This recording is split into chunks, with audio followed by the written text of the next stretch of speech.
اپنے تمام دوستوں کو سلام عرض کرتا ہوں اور معافی چاہتا ہوں کہ کافی دن ہو گئے اس بیچ میں آپ لوگوں سے کوئی رابطہ نہیں ہوا ہے، لیکن کئی اچھی چیزیں ہوئی ہیں جن میں سے ایک بات تو میں یہ بتانا چاہتا ہوں۔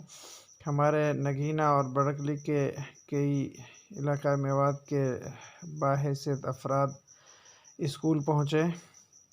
ان سے ملاقات ہوئی۔ پہلے انہوں نے وقت لیا، ان کو جو وقت دیا گیا تھا اسی وقت میں ملاقات کی گئی اور یہ پتہ چلا کہ ان لوگوں کے ارادے بہت اچھے ہیں اور وہ چاہتے ہیں کہ نیا پروجیکٹ ایجوکیشن کو لے کر کے کیا جائے، جن میں جناب ماسٹر آزاد محمد اور جناب حاجی نگینہ حاجی مہتاب صاحب کے بیٹے ہیں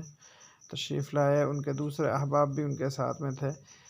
بڑی خوشی ہوئی اور ان تمام لوگوں سے مجھے امید جگی ہے کہ انشاءاللہ علاقہ میوات میں بڑا کام ہوگا۔ اس سب کے علاوہ تاریخ کے صفحات کا جب مطالعہ کرتے ہیں تو یہ بات سمجھ میں آتی ہے کہ میوات اور میواتی تاریخ اس ہندوستان جیسے عظیم ملک کی تاریخ کا بڑا حصہ ہے جسے فراموش نہیں کیا جا سکتا ہے، اور علاقہ میوات نے خاص طور سے دہلی کے اندر جو دلی ہے وہاں کئی حکومتیں کئی سلطنتوں کا رد و بدل ہوا ہے، تو اس کی شہادت دی ہے اور اس کو بہت نزدیک سے مشاہدہ کیا ہے۔ اسی طرح دلی کو میوات نے اجڑتے اور بستے دیکھا ہے، حکومتوں کے اقتدار کو ختم ہوتے اور زوال پذیر ہوتے دیکھا ہے۔ ابھی جو ہمارا ملک ہندوستان ہے اس میں جو حکومتیں ہیں برسر اقتدار اور ان کا جو طریقہ کار ہے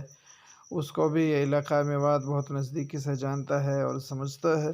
اور یہاں کے لوگوں کے جو سیاسی گھرانے ہیں ان کا سیاست میں بڑا دخل بھی ہے، اور دلی حکومت سے ان کے جو مراسم رہتے ہیں وہ بھی کافی نزدیکی جانے جاتے ہیں۔ اس سب میں حکومتوں کی بات نہ کریں اگر، تو ہم یہ بات جانتے ہیں کہ ہمارے علاقہ میوات کے جو لوگ ہیں انہوں نے اس ہندوستان کی ترقی اور اس کی بلندی کے لیے بڑی قربانیاں پیش کی ہیں، اور یہ اراولی ہلز ہیں جو یہ بھی اس بات کے ضامن ہیں اور گواہی دیتے ہیں کہ اس ملک کو جب جیسی ضرورت پڑی ہے ہمارے میوات کے لوگوں نے قربانی دے کر کے اس کی بقا اور اس کے تحفظ کے لیے جو بھی بن پایا وہ کیا ہے۔ اس کے علاوہ اور بھی میوات کی تاریخ کے حوالے سے جو سیریز ہم نے شروع کی تھی اس کو قائم و دائم رکھیں گے۔ بیچ میں کچھ شیڈول ہمارا ایسا ہو گیا تھا کہ ہمیں ٹائم نہیں مل رہا تھا، ابھی الحمدللہ موقع ملا ہے اور کل سے کئی سیریز کا ارادہ ہے کہ اس کو ریکارڈ کر کے آپ لوگوں کی خدمت میں پیش کریں گے۔ آپ لوگوں نے جو صبر دکھایا ہے اس کے لیے بہت بہت شکریہ، اور ساتھ ہی کچھ کلپس پڑوس ملک کی نظر آئی جنہوں میں میوات کی تاریخ کے حوالے سے کچھ چیزیں ہیں وہ بھی دیکھنے کے لائق ہیں، ان سے بھی آپ استفادہ کریں۔ صحیح بات یہ ہے کہ ہمارے میوات میں جو میواتی تاریخ کے امین لوگ ہیں وہ ابھی ناپید ہو گئے ہیں۔ چند کتابیں ہیں جو لکھی گئی ہیں، ان کتابوں سے ہی استفادہ کیا جاتا ہے، اس لیے میں چاہتا تھا کہ اپنی آنے والی نسلوں کے لیے ایک تاریخی دبستان تیار کیا جائے تاکہ آنے والی نسلوں کو پتہ چلے کہ وہ کون ہیں، کیسے ہیں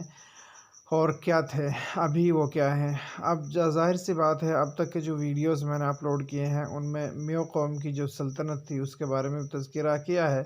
تو اس سے معلوم چلتا ہے کہ ہمارے میوات کی جو تاریخ ہے وہ ایک بالکل الگ تاریخ ہے، یونیک تاریخ ہے۔ اس میں بادشاہت بھی ہے، سلطنت بھی ہے، اور اس میں رجواڑہ بھی ہے، اور اس میں ریاستیں بھی ہیں۔ فیروز جھرکا اس کی ایک ریاست رہی ہے، لوہارو بھی اس کی ریاست رہی ہے، دونوں ریاستوں نے ایک بڑے حصے کو کور کیا ہے، اور تاریخی جو علامتیں ہیں اور جو ورثہ ہے وہ بھی اس بات کی دلیل ہے کہ یہ علاقہ بہت ہی ترقی یافتہ علاقہ رہا ہے، اور دلہی کی جو حکومتیں رہی ہیں ان حکومتوں کا ساتھ جو تعلقات اور مراسم اس علاقے کے رہے ہیں وہ بھی اپنے آپ میں اپنی مثال ہیں۔ اور جب فیروز جھرکا کی ریاست کے بارے میں ہم تفصیل سے ویڈیوز بنائیں گے تو آپ کو بتائیں گے کہ یہاں شمس الدین پارک جو ابھی بھی بنا ہوا ہے، جامع مسجد جو بنی ہوئی ہے، یہ اسی کی باقیات ہیں۔ اسی طرح یہ جو پلٹن والی مسجد ایک کھنڈر مسجد پڑی ہوئی تھی، پلٹن کے نام سے جاتی ہے، تو پلٹن فوج کو ہی کہتے ہیں اور اسی کی بنیاد پر اس مسجد کا نام رکھا گیا ہے۔ اور تاریخ کی کتاب میں لکھا ہے کہ وہاں پہ گھڑس جو فوج کے گھوڑے ہوتے تھے ان کو رکھا جاتا تھا، سپاہی اور فوجی جو پلٹن کے لوگ ہوتے تھے وہ وہاں پہ رہتے تھے، اسی نسبت سے اس مسجد کا نام پلٹن والی مسجد رکھا گیا۔ اسی طرح ہمارا جو یہ ڈھونڈ بھونڈ قلعہ ہے یہ بھی تاریخی اعتبار سے بہت ہی قیمتی اور بہت ہی حیثیت کی جگہ رہی ہے۔ بہرحال میں آپ حضرات کی خدمات میں چند باتیں عرض کرنا چاہوں گا کہ جو ہم نے تاریخی سیریز کا